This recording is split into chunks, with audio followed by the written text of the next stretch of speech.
Howdy folks, Keywii here, and welcome back to Suzerain! We're gonna die because we have no budget. Alright, we have, right here, right now, a requested meeting of Lucian Glade, our good strategist, and also my favorite voice that I do in this particular series. Lucian scheduled some time with me to discuss potential political repercussions of the upcoming economy meeting. He arrived on time as usual and took a seat right across from me. Good evening. Good morning, Mr. President.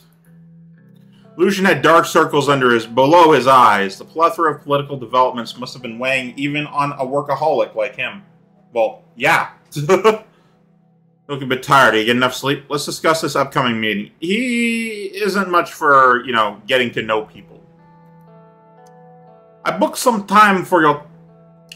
some of your time to pre-plan for today's meeting at the Ministry of Economy. We need to be cautious, and the grand plans about the economy also heavily influence our political standing. We would be changing our relationship with the old guard, the oligarchs, and the opposition. As you know, this meeting will give you the opportunity to alter the ownership of the Big Four, the largest corporations in all of Sordland. Yeah, I kept a note specifically, leave Heart of Sordland private. We can start the process of nationalization or privatization, or we can just keep the status quo. Alright, so my plan, if I can actually accomplish this, is to instigate the beginning of nationalization with, I'm not going to touch the Heart of Sordland. I'm not going to touch them. But I'm going to, start on the other companies and, make it look like I'm heading towards them with the intention that the next president down the line finishes the job. Again, I remind you that any change will tip an already fragile balance. I personally think that we should stay out of this and keep things as they are. There is no need to make no political enemies at this stage in our term. But ultimately, the decision is yours. What are you leaning towards? How should we move forward? Our administration will avoid upsetting the economic structure and maintain the status quo. People want it, though. People really want it. We will nationalize these companies. We will privatize these companies. Privatization path, nationalization path. He personally thinks that we should keep things as they are. Because... Excuse you, music out my window. I'm trying to record a video game. I'm the president of Sordland. Fuck. Alright, we'll nationalize these companies. Yeah, he is falling heavily into two, but he's like, oh, dude, look, just because I think something doesn't mean you can't choose yourself. And I've gone along with what he said basically the whole time. I think it would be better if they were nationalized. Companies that say what the go along with the government. But also, I need to not affect the Heart of Sordland. We need less corruption is what we need. We will nationalize these companies, we will privatize these companies. Well, nationalize, isn't that what Soul was all about, so we won't piss off the old guard or whatever? Tip an already fragile balance. As you know, the meeting will give the opportunity to alter the ownership of the Big Four. We'd be changing our relationship with the old guard, the oligarchs, and the opposition. We need to be cautious. Any grand plans about the economy also heavily influence our political standing. Yeah, I especially don't want that before the reforms. The reforms are very vitally important. The economy will suffer, and I'm aware of that, but we need these reforms. Excellent. This is the safest way to victory. Lucian took a note in his notebook. Although I think the oligarchs would have liked us to privatize everything, maintaining the status quo will not disturb our relationship with them. Oh, good, because I wasn't going to do that. This means more stability, both economically and politically. Speaking of stability, some of my connections indicate that there seems to be a contest for leadership in the Lotherberg group. It looks like Marcel Caronte is making moves to become the key figure.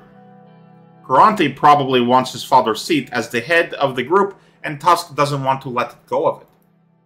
It is a significant power struggle considering these are the heads of Sordland's two largest private corporations. Another reason why I am supporting your decision to leave the situation as it is.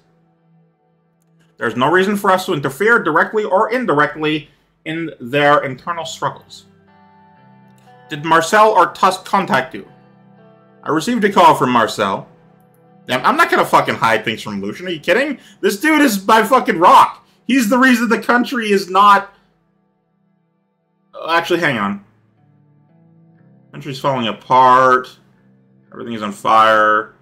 We're gonna go to war soon. Both trade deals fell through. Maybe Lucian isn't the one to follow. No, I know all those are me. What did he ask for? I stopped him before he could say anything.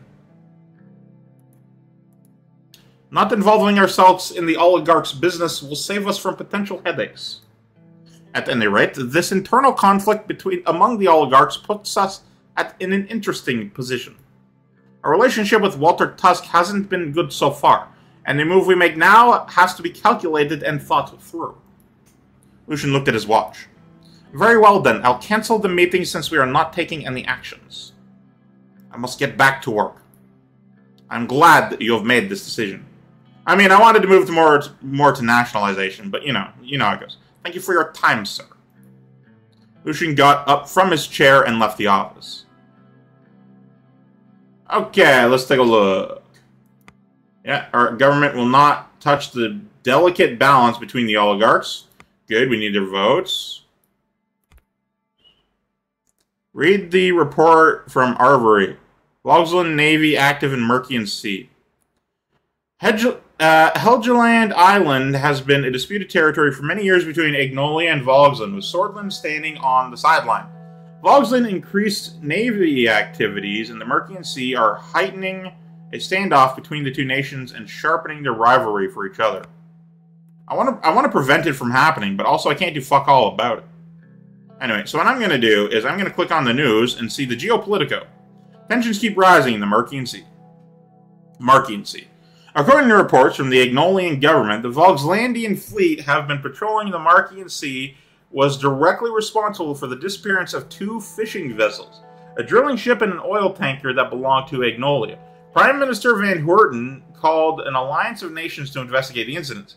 Prime Minister Van Houten condemned Chancellor Hegel in his speech yesterday, saying the Chancellor is trying to imprison us in our home with a show of strength, but he should know Agnolians are not scared. We are always ready to fight for our home. Why don't they just fucking split the island down the center, right through here? That way you both get a channel. Fucking idiots. And you both control both sides of the entire channel that is yours. Oh, you get it. Oh, you want to control all trade. Like, cool and all, but like, come on. Come on. Anyway. Unified Education of Language Act. Sign or veto the Unified Education Language Act as approved by the Grand National Assembly. Alright.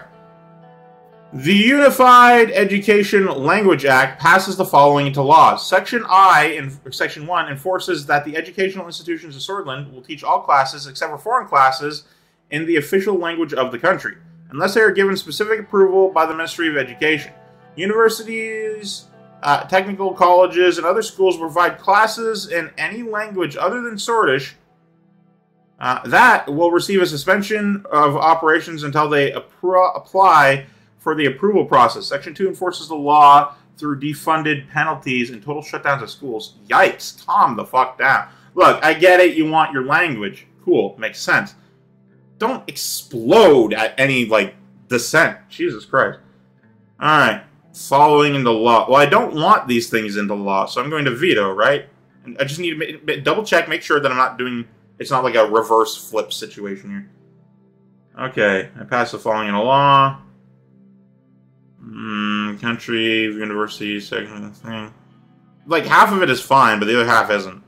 I'm gonna veto this. No news reports, huh? Okay. Results of the economic direction. Olivia intercepted me in front of my office and informed me that I had a call from Walter Tusk. I entered and picked up the phone. Mr. Tusk, to what do I owe the pleasure? Oh, good afternoon, President. I heard some disturbing news. News about a deal between you and Marcel. What kind of deal? Hello? Oh, something about controlling the media. Listen to me carefully now, Rayne. I suppressed those rumors for you. For now. They will stay that way if you do what I say. You dare threaten me? You dare threaten me? Yes, President, I do.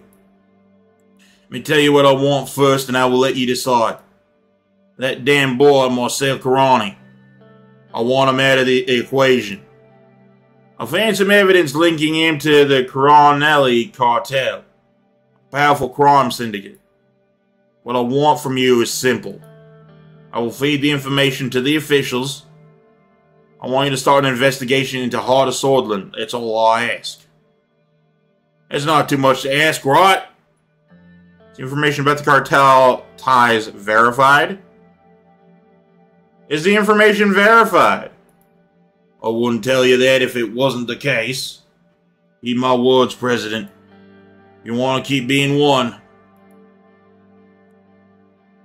Oh, right. That's part of the same thing. Heed my words, President, if you want to keep being one. I thought it was the beginning of a sentence, not the end of one. Drive-by shooting in Arvory. Earlier today, a drive-by shooting happened, causing shops in the Arvory city not only millions of Sordish Ren and property damage, but also human lives. The group of armed assaults has been recognized by the Ministry of Interior to be from the known crime family, the Skinner. Their target seems to be the shops from the Coronelli family. The Ministry of the Interior has yet to announce how she will handle the matter. It is to be anticipated that the Coronelli family will soon retaliate, and we hope that people in Arvory City have prepared themselves. Well, can't do much about that. Assembly vote on the constitutional changes. Okay, well. Alright. Serge was driving me towards the Grand National Assembly for today's historical vote. A big day. This is the one. This is what we've been waiting for the entire series. Like 30 episodes now, give or take. I don't know which one we're on. I wonder whether my attempt at changing the Constitution would end any differently than Alfonso's. I looked out the window at the noise of the city diminished, and saw that we were already inside the palace complex. The complex housed the buildings of all government branches in the center of Holsword. It was one of the biggest developments in Sordland. The maroon palace stood on a small hilltop surrounded by trees. We passed by the palace and entered the forest that separated it from the Grand National Assembly. We drove on the small road that wound through the forest. It was a warm day, so I rolled down the window. I could hear birds singing from the trees. Are you okay back there, sir? I'm good. Hey, Serge, I'm okay. How are you doing? I'm stressed about I'm good. That's good to hear. Serge made a left turn out of the forest and entered the vast garden area of the assembly. Did you know that Mr. Tarquin Sol came to Holsword this morning? I heard some politicians talking about it today. Apparently, this is the first time he's come to the city in the last 5 years. Someone signed on to a game in Steam. I thought it was an achievement, though. I thought he left the mainland and lived on Dario Island, never to return back to politics. But they were saying he might be here to exercise his Member of Honor rights for the first time. Hey, what? What are you talking about? Slow down, Serge. Are you sure? Are you sure?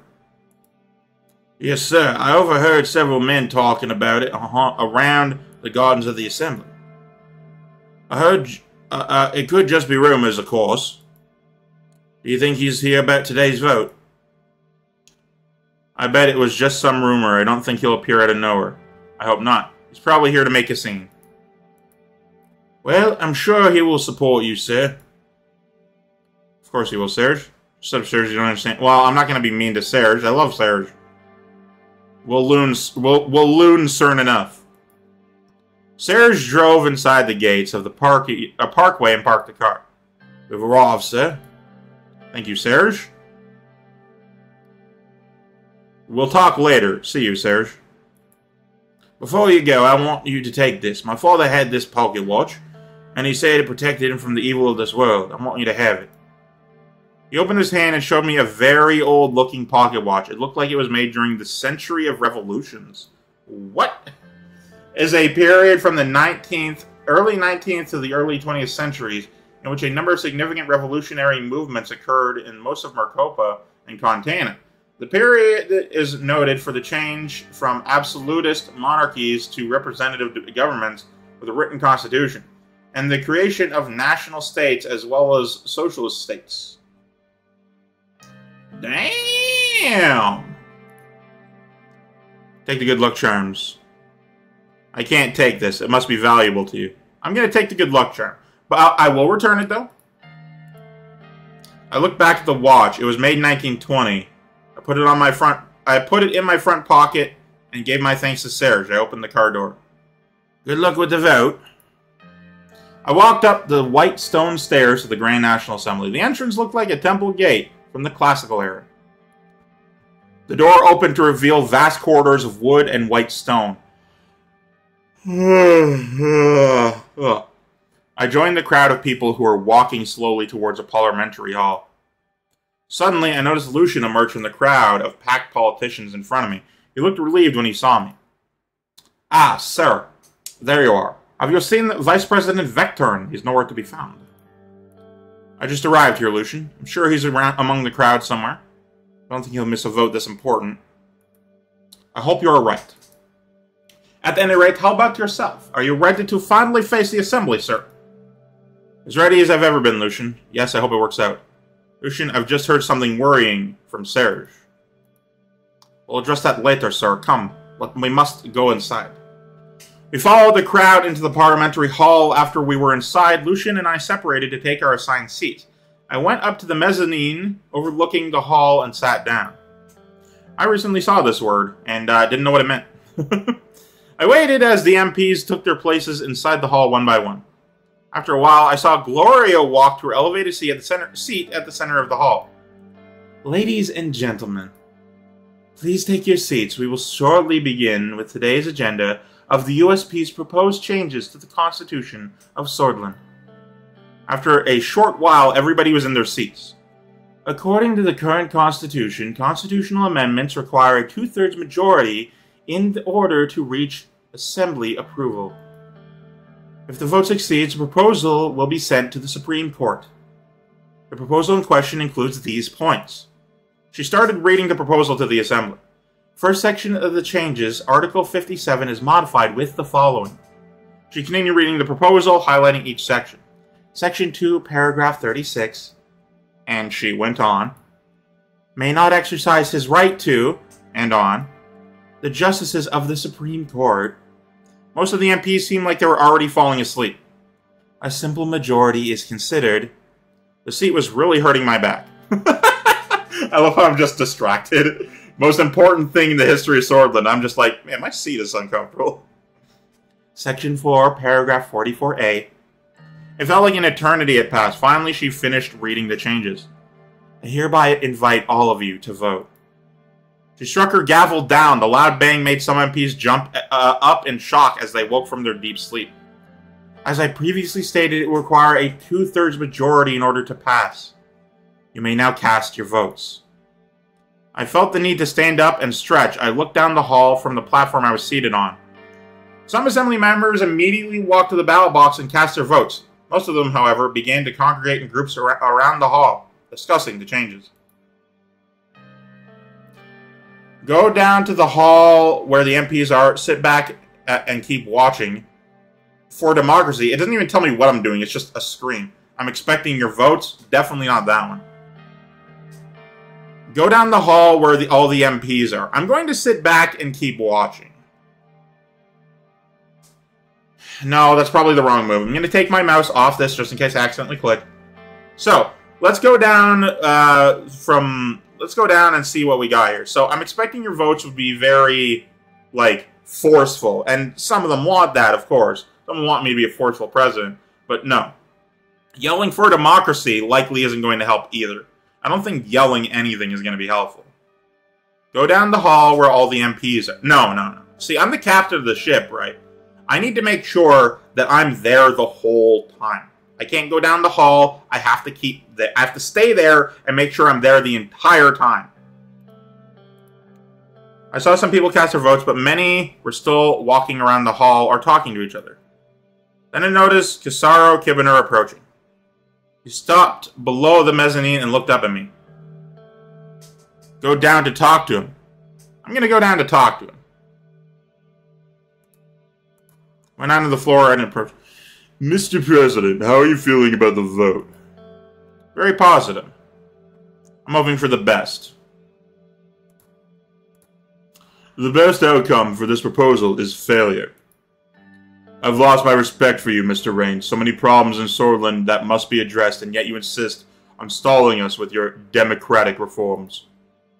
I know you will fail. You will lose the game. Anyone from 2005. And so will your entire administration. I hope to be there when it happens. Keep hoping, Mr. Governor. Watch your words now. You cannot do anything. Keep hoping, Mr. Governor. He laughed. He abruptly turned away from me and walked towards his seat. Then I saw Lucian waving at me. He was among a group of people in the corner of the hall. I walked up to him. On the way, I bumped into Mansoon Lake, which I'm not sure I've ever seen before. Mr. President, I'm sorry, I didn't see you there. I wish you good luck with the vote. I respect your fight to abolish the Member of Honor position. At last, a chance to hold Tarquin Sol accountable for what he did to the Blutish people. You have my support. I'd like to also see you support Blutish rights in the future. I hope you stand by us. Thank you for the nice words. You have my support too. I will fight for Blutish rights, Mr. Leek. Leek? Don't doubt that. Thank you. But I don't want the Blutish people. I don't think the Blutish people are facing as many problems as in the past. Nah. I'm not gonna backhand this. Thank you for your nice words. You have my support too. I hope you stand by your words, Mr. President. Anyway, I've got to go cast my vote. He shook my hand and walked away. I finally reached Lucian, by now deep in conversation with another member of our party. He excused himself and turned towards me. Sir, did you vote yet? We have to be quick.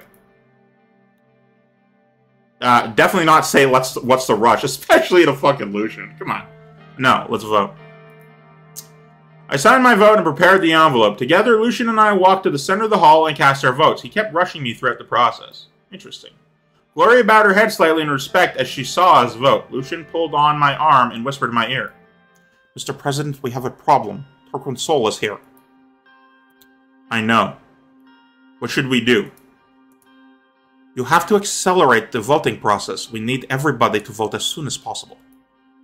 We don't know what he's capable of right now, but if assembly members see him, he might influence them against the proposal. What can he even do? Should I talk to him? Maybe he's here to support me. We should make the people vote now. Indeed, sir, but how?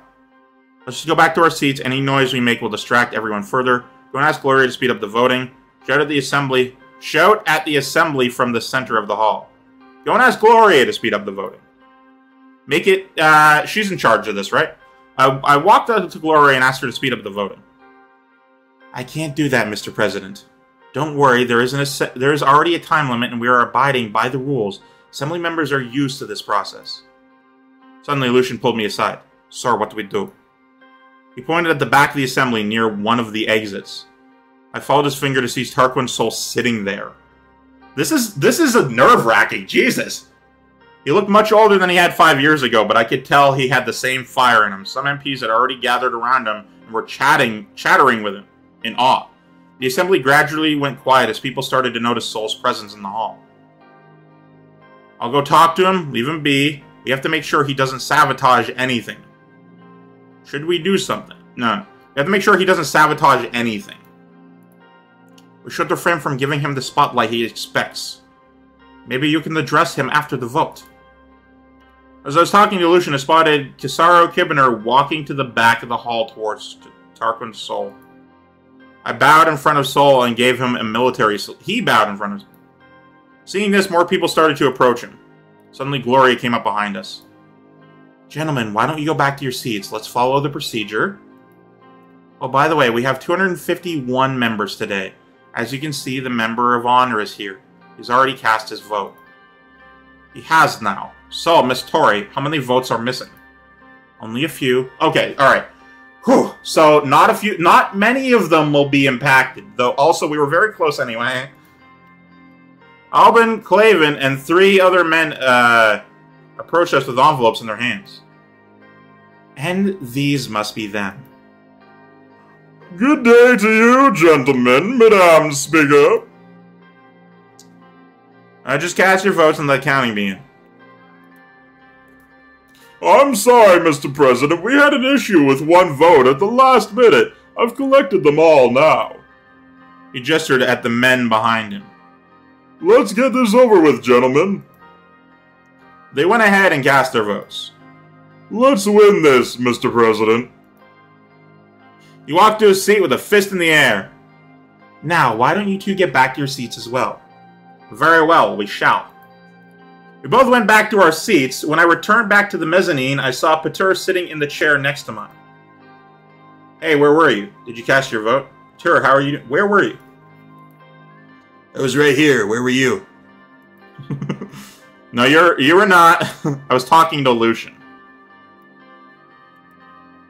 He looked at Gloria, and as she and her assistants counted the votes. The speaker's seat was only a few meters away from our platform. I really hope this proposal goes through. It will. Sol is here. I don't want to be alarmist, but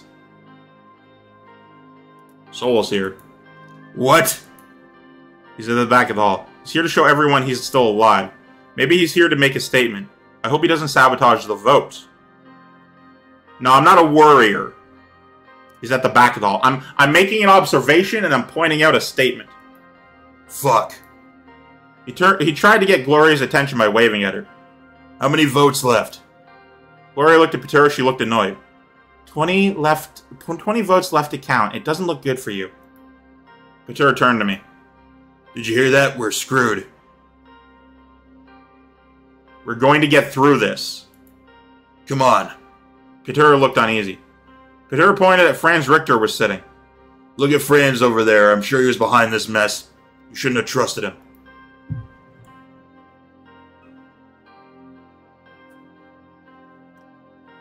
Whew, I don't like doing Patur's voice. It's very hard on my throat. I knew he was going to support us. I expected this. Don't jump to conclusions. Well, a single bang from Gloria's gavel reverberated across the hall. Everyone fell silent. The voting has been concluded. I leaned forward to hear the results. The proposal has only 70 ayes and did not even gather a simple majority. Fuck. Thereby, the Grand National Assembly has decisively rejected the changes to the Constitution. Fuck. The Assembly was roaring with all kinds of different reactions. I felt destroyed. I lowered my head and closed my eyes for a second. God, I'm sorry. It's okay, we'll find another plan. The MPs kept shouting in the hall. Among them, I heard Franz Richter's voice. Is that an E the whole time? The President and the USP got what they deserved. This proposal was doomed from the start. He's just like his predecessors, enjoying the privilege of the presidency while ignoring the responsibility that comes with it. Like, fucking excuse me. It's time to realize the real change that will only come from real reformers. The People's Freedom of Justice Party will keep leading this movement. The reformist MP started applauding him. Suddenly I noticed Tarquin Sol slowly rise from his seat at the back. He seemed to be struggling. He used his cane for help. Ah, okay. He stood and gazed around the hall as all of the members of the Grand National Assembly were silent. Well, we already lost. Let's fucking call out to him. The faithful and soulless servant of our nation, the distinguished face of our republic. Former President Sol, nice of you to join us. He looked at me, very upset looking. Give the title you hold the respect it deserves, Mr. President.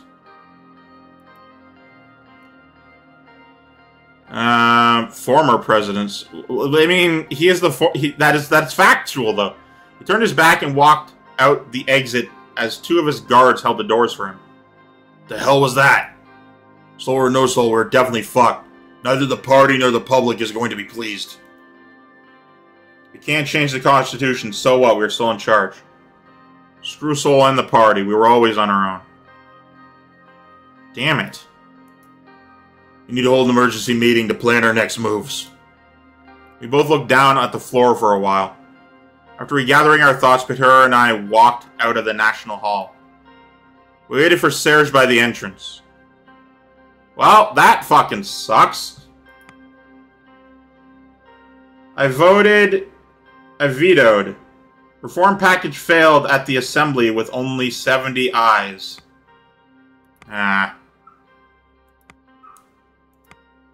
The Assembly voted against constitutional changes. The Grand National Assembly of Sordland on Friday rejected the amendments to the Constitution that was proposed by the United Sordland Party.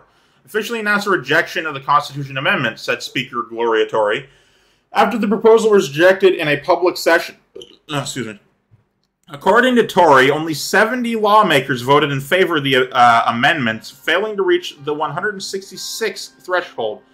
Only one member of Assembly abstained from voting in the session attended by 251 members of the 250-seat Parliament, including President Rayne and Member of Honor Tarquin Sol. The proposal didn't even get enough votes from 150 people who signed it in the first place. It didn't even reach a simple majority. This is the worst result this proposal could have received. It must be humiliating for President Rayne, said Tory after the results. Constitutional proposal rejected by the Assembly. Count us unsurprised. Thanks to heavy opposition and a special appearance from old man Tarquin Sol himself, President Rayne couldn't manage to get his constitutional reforms past the Assembly. We've been advocating for changes to Sol's dusty constitution for ages, although it's doubtful that the changes Rayne was advocating with were the same as those we hold in mind. Still, the failure is discouraging. With Rayne's reforms in the wastebasket and his reputation similarly trashed, nobody else is likely to try changing the Constitution for years to come. Yeah, I really fucking hoped that would work. And it just didn't, you know. Anyway, that ought to be for this one. Thank you guys so much for watching. I've officially ruined the country. Everything I was doing was for one thing that didn't even work. Anyway, I love you all. Goodbye.